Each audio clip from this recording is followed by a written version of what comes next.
Hello बच्चों, शुभ प्रभात। आज फिर मैं आपके लिए हिंदी विषय पे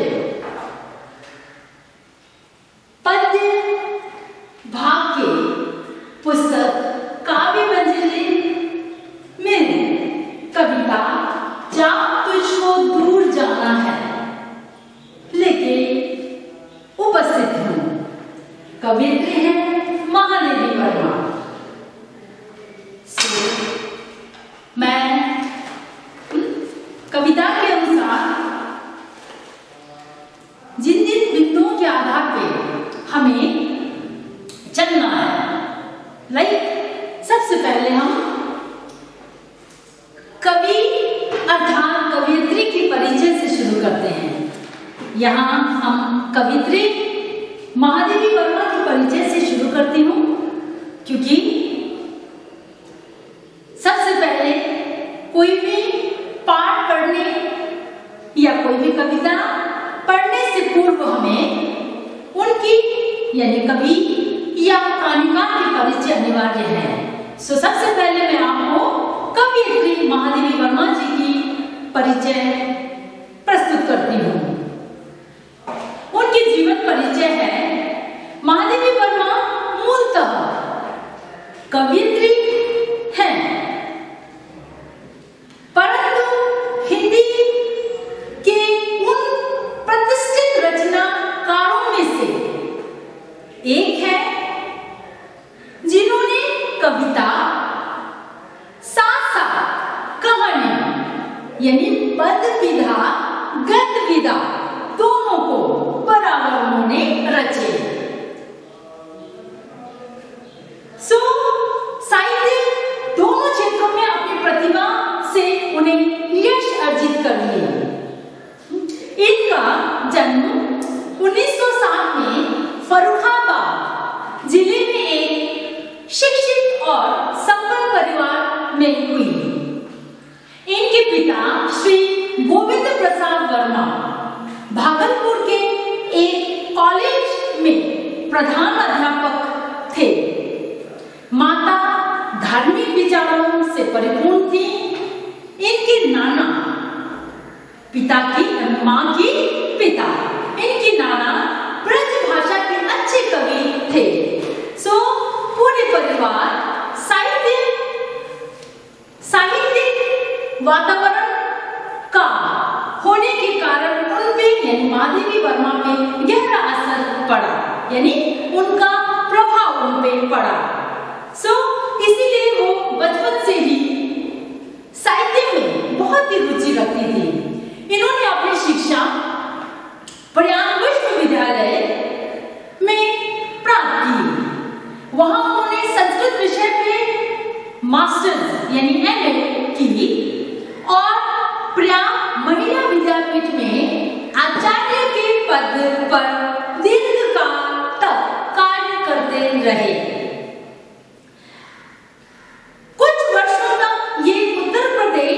राज्य विधान परिषद की मनोनीत सदस्य भी रही।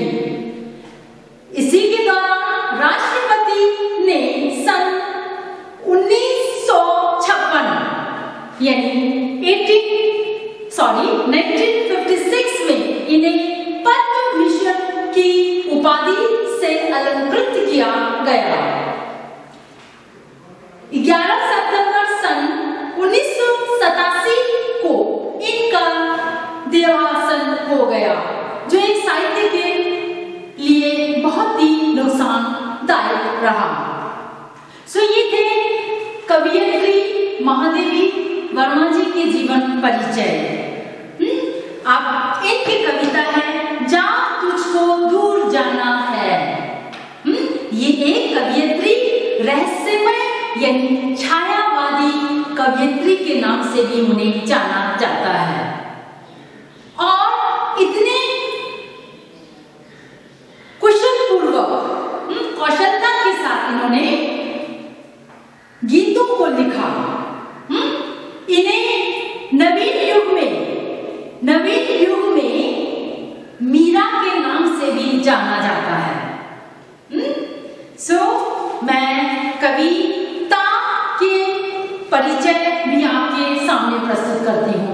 भाई जहाँ तुझको दूर जाना है शीर्षक गीत में कवयित्री महादेवी वर्मा जी ने जीवन पथ पर दृढ़ता होकर, आत्मविश्वास एवं अविचल होकर, आत्मविश्वास और अविचलित होकर आगे बढ़ते रहने का इन्होंने कविता के माध्यम से संदेश दिया है। पहला पद, सबसे पहला आपके पद अनुसार मैं आपको व्याख्या कराती हूँ। पहला पद चिर सजल आंखें उन्नीति, आज कैसा व्यस्त जा तुझको दूर जाना है। अचल हिमगिरी के हृदय में आज चाहे कंपन हो लो या प्रलय के आंसू में मौन अलसित व्योम रो ले,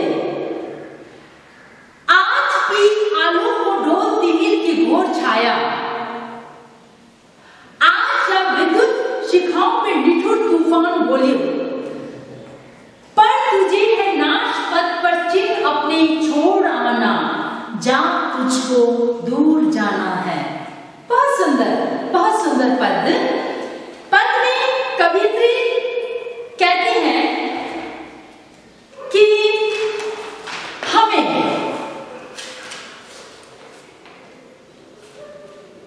जीवन आत्मा पथिक, एक साधक, उस रास्ते में चलने वाले साधक को साधना पथ पर बढ़ते समय अगणित कठिनाइयों तथा बाधाओं का सामना करते हुए निराश या हताश होकर न बैठे तथा लक्ष्य की ओर आत्मविश्वास से बढ़ने की कोशिश करते रहना चाहिए। हताश होकर, निराश होकर नहीं। चाहे कवित्री ने बहुत सुंदर व्याख्या की है।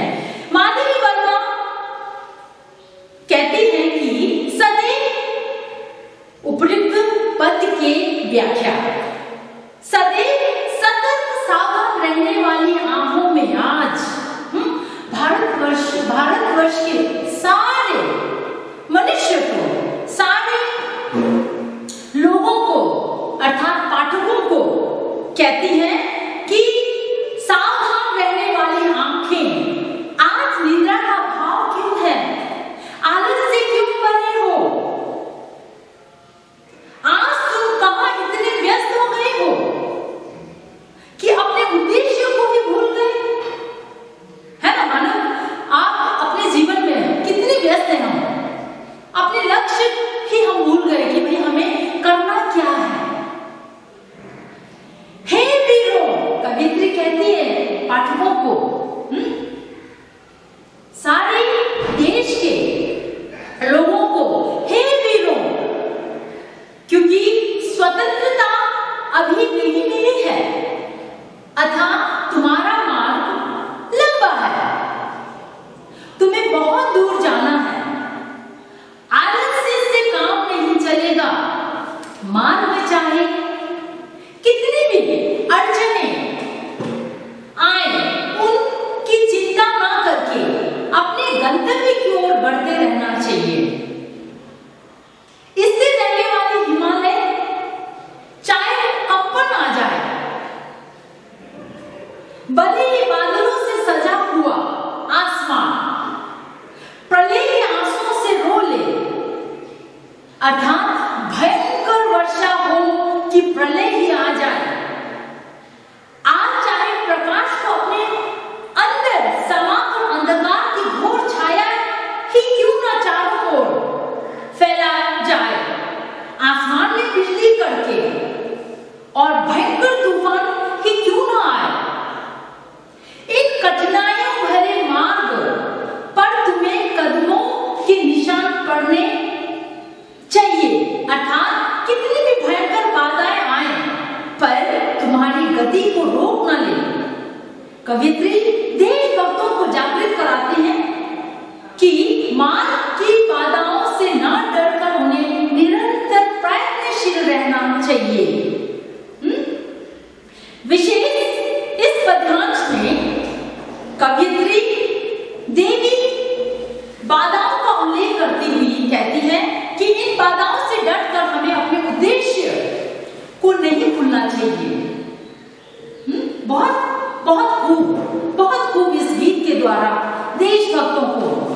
संदेश दिया है कबीर ने कि हमारे जीवन में बड़ी से बड़ी कठिनाई, बड़े से बड़े प्रलय, बड़े से बड़े भयंकर, बड़े से बड़े प्राकृतिक प्रकोप क्यों ना आ जाए, लेकिन हमें अपने जीवन पथ पे निरंतर चलते रहना चाहिए। हमें चुस्ती होके, आलस भर के अपने जीवन नहीं बिताना चाहिए, क्योंकि कवित्री कहती है हम आज भी, हमारे देश आज भी पूरी तरह से स्वतंत्र नहीं हुए। हमें जागरूक होना है उस लक्ष्य की प्राप्ति के लिए। उन बाधाओं, कठिनाइयों, उन मुसीबतों को पार करते हुए, चीरते हुए हमें आगे बढ़ने चाहिए। सो ये पहले पद के आपको व्याख्या बताई। आप देखते हैं दूसरे पद।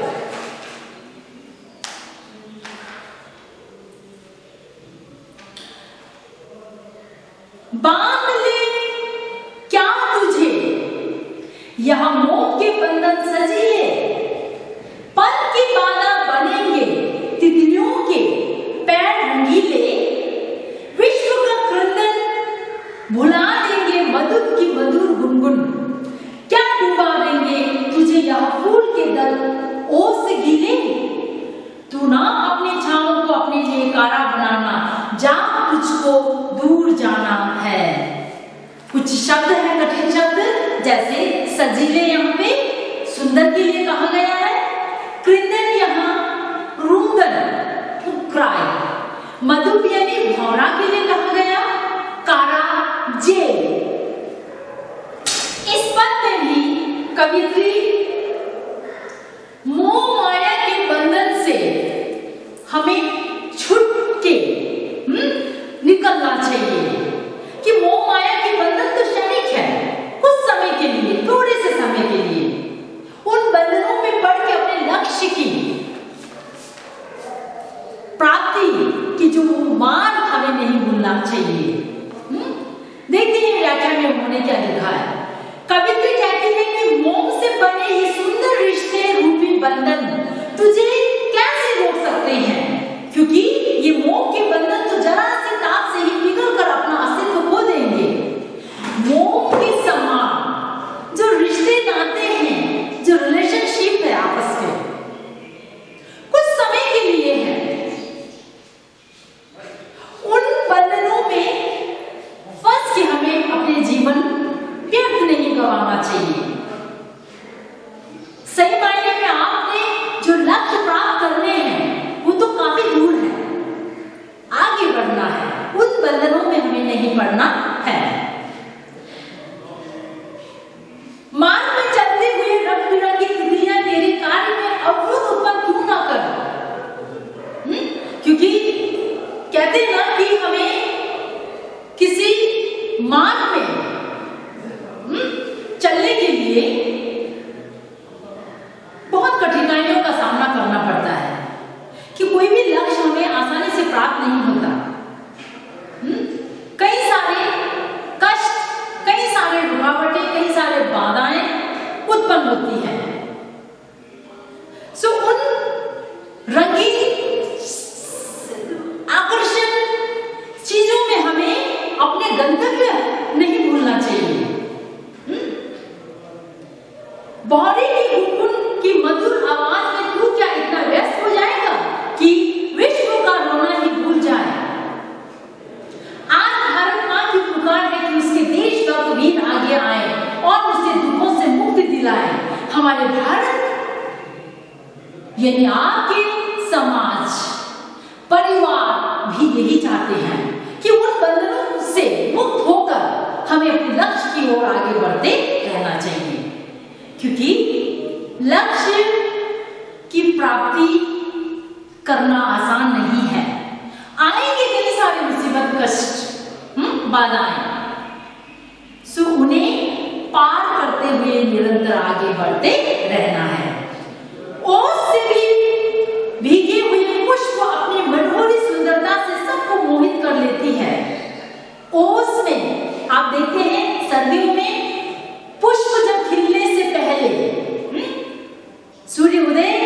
में वो खिलते हुए हमें दिखाई देते हैं। सो उस खिलने से पूर्व भी वो पूरी तरह से भीग जाती है।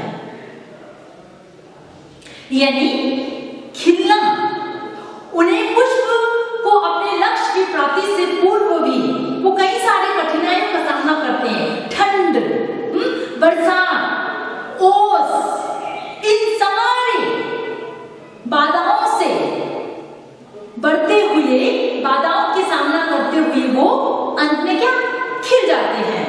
सो पुष्प ने भी ऐसा ही अपने जीवन में बाधाएं सही हैं उन लक्ष्य की प्राप्ति के लिए।